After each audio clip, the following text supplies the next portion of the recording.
Welcome back to this Your Voice, Your Future town hall. Tonight, we're examining the Maryland Piedmont Reliability Project.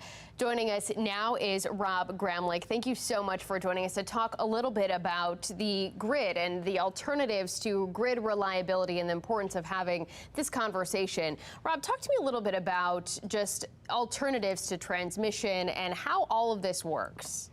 Sure. Well, we were coasting along meeting demand just fine for the last 25 years, so most people have not really been focused on this for quite a while. But it was really about 2 years ago where the curve shot up and we have a lot of power demand, and we're right in the bullseye in terms of the whole country, right in this part of the country. And what was 2 years ago? What really drove that spike? ChatGPT. Is that what it was? Yeah. I mean, that was the unknown thing that hit us. There were other things. We're bringing manufacturing back. We're all shifting a little bit more to use electricity for lots of things, including even like oil and gas drilling is now electrified.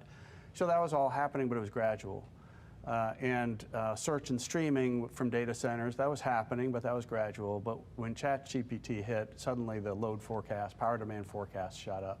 And I understand that using AI uses more energy than a traditional internet search does, and so the more people rely on AI, the more energy that people are going to use. So what do states and what do grid operators need to really look at to ensure that there is enough power there to support that, especially as we have the conversation surrounding more data centers and the governments want to look to build them in their communities? Right, so there are certain options to meet that demand. So nuclear, you were talking about, that's great, but not in the 2020s, not going to happen.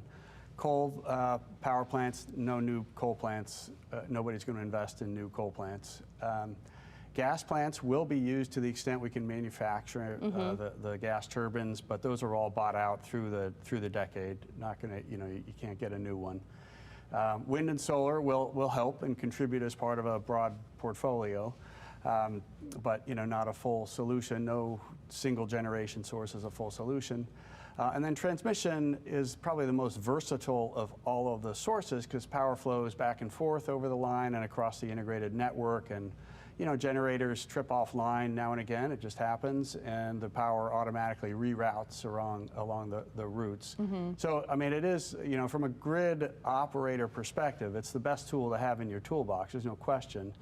But the regulatory question that you were talking about with Chairman Hoover earlier is it needed? Yeah. And the need question is more a function of, well, what are the alternatives? If there's a reliability standard violation, okay, something needs to happen, but it could be generation, it could be this generation or that generation, could be transmission, reconductoring an existing route, or it could be this route or that route. So those are all the questions that they have to consider. And when we're talking about reconfiguring some of the transmission lines that are already in place, and what does that process look like? Because we hear from homeowners who are in the path of where MPRP would go at this point. They say, why couldn't they just retrofit a transmission line that's already in place to a higher voltage power line or a transmission line? There are actually a lot of opportunities to upgrade existing rights-of-way, and transmission line rights-of-way are some of the most valuable pieces of assets we have in the country, given our power needs. The utilities own these rights-of-way, and there are physically technologies that you can use to reconductors. Sometimes leave the same towers in place and just put a new cable on, or you can replace the towers and upgrade with new structures, but there's advanced conductors, and there's other operational technologies, like if the wind is blowing and cooling a line down, you can actually deliver more over it because it's not overheating because of that wind. So those grid enhancing technologies become very useful. Now, they're not often anyone's solution by themselves to a major need, and again, we're sitting right in this part of the country in an area, a real hotspot. There's a lot of new load in Maryland as well as Virginia and other states. So there's absolutely a need, but that doesn't necessarily mean that any particular route is necessarily the right route.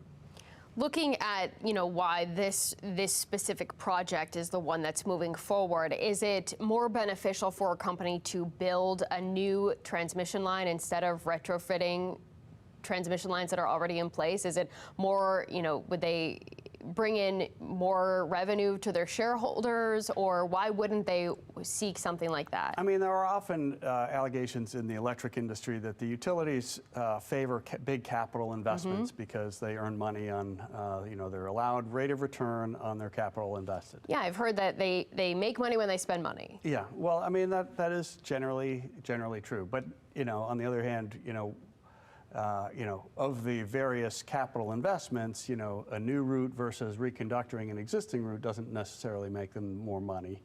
I'm not sure they want to be out there getting in a fight with your previous guests any more than those guests really want to be spending their full time fighting this line. Right. So it's it's not a great way to win friends. It is kind of a last resort. A new right of way is generally viewed as a last resort. You really want to try other things before you have to do that. Looking at other parts of the country, I know that we were just looking at a map before we had started this conversation. This is really a hot spot in this region, Maryland, Virginia. I've heard that Northern Virginia is Data Center Alley.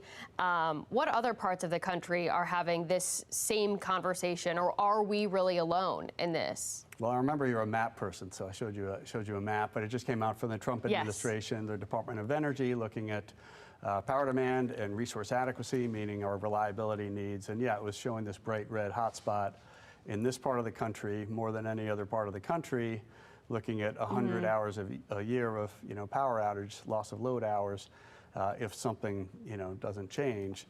So that is really an issue. Again, it's it probably is Data Center Alley, but it's it's some in Maryland too, and we're all using our gadgets for everything now. All right, Rob, we'll have to cut our conversation short. I appreciate your insight as always. I also want to thank all of our guests for being part of this Your Voice, Your Future Town Hall. Fox 45 News will continue to follow the Maryland Piedmont Reliability Project and keep you updated both on air and on the Fox 45 News app. I'm Mackenzie Frost. Have a great night.